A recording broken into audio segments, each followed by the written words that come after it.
I'm going to show you how to put a strap button on your guitar. First things first, putting a strap button on your guitar correctly will not harm the value of the instrument. I get asked that question a ton, and remember, we want to use these guitars. We want to play them. They're tools to make music with. So anything that helps us do so, I think, is an upgrade, and you should definitely do if you're comfortable in doing so. So I'm going to walk you through the steps on how to put a strap button on your guitar. Now this is going to involve drilling into your guitar. So if you're uncomfortable with that, take it to your local music store or your local luthier, and they'll be able to do it for you. For those of you that are, dare I say, carpenter-ish, you guys can give it a try. It's really not that difficult, but it takes a little bit of confidence. So what you're going to need is a drill, Phillips head screwdriver, a strap button with a felt protector, a drill bit, in this case a 5/64 inch drill bit, and some non-stick or non-tack tape, like blue painter's tape, or in this case, gaff tape. So if you've got those things and your guitar, let's get going. Step one involves no tools at all, just you and your guitar, and this is really the most crucial step. You want to position the guitar in front of you so that the high E string is furthest away. I know this seems like a weird step, but we want to make sure we put the strap button on the correct side of the neck, because if we put it on the wrong side of the neck, it will do us no good whatsoever. So the guitar is laying in front of you, the high E string is far away, and you're going to tilt that bottom end of the guitar, that high E string, towards you. That will reveal the right portion of the neck that we plan on putting the strap button in. Now that location is going to be right here, basically right in the crook of the neck, where the neck comes down and the heel comes up. Right in the fattest part, we're going to go at about a 45-degree angle towards the body of the guitar, okay, following that contour, right about right there. To make sure that I know what spot I'm drilling into, since I only get one chance at this, I'm going to tape it off. So I'm going to take a piece of my non-tack tape, and I'm going to put it right where I plan on drilling. Right in the crook of the neck, right there. And with the drill bit, I'm actually going to mark where I plan on drilling. And that's going to be right about there. And I'll just give it a little spin.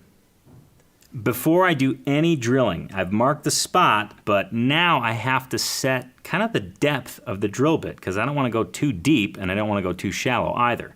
So what I'm going to do is go ahead and compare the drill bit to the strap button.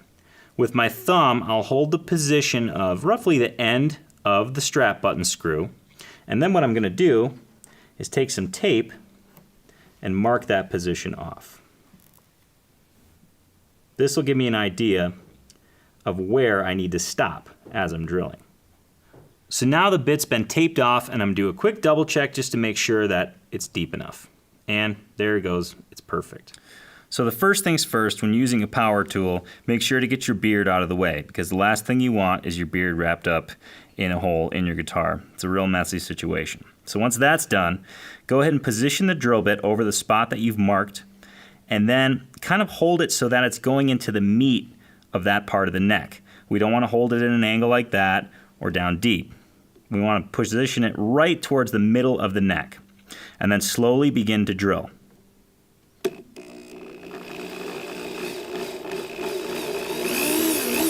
All the way down to where you set the depth.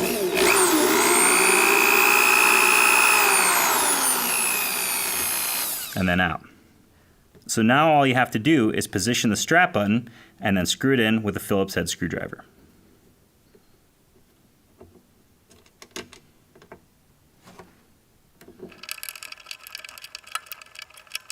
So there you have it, your strap button's installed. Now, as you're doing this, you might have to drill a little bit further. We actually had to when we were installing this one. It's okay, just be very, very cautious. Sometimes the screw's a little bit longer, sometimes the felt compresses. If you have to drill again, just be careful. One last thing.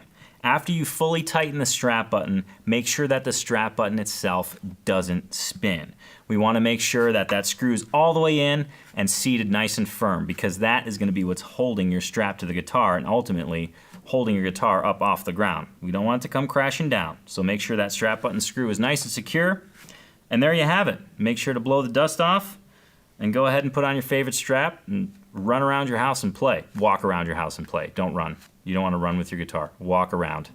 It's actually kind of fun. If you're about to do a little acoustic guitar maintenance, make sure you have the right tools before you get started. I've compiled a list of all the tools that I own and use, some of which are surprising little tricks that I've learned from my luthier friends. To get the list of my top 20 tools for DIY acoustic guitar maintenance, go ahead and click the link here in the video or in the description, enter your email, and I'll send it to you right away.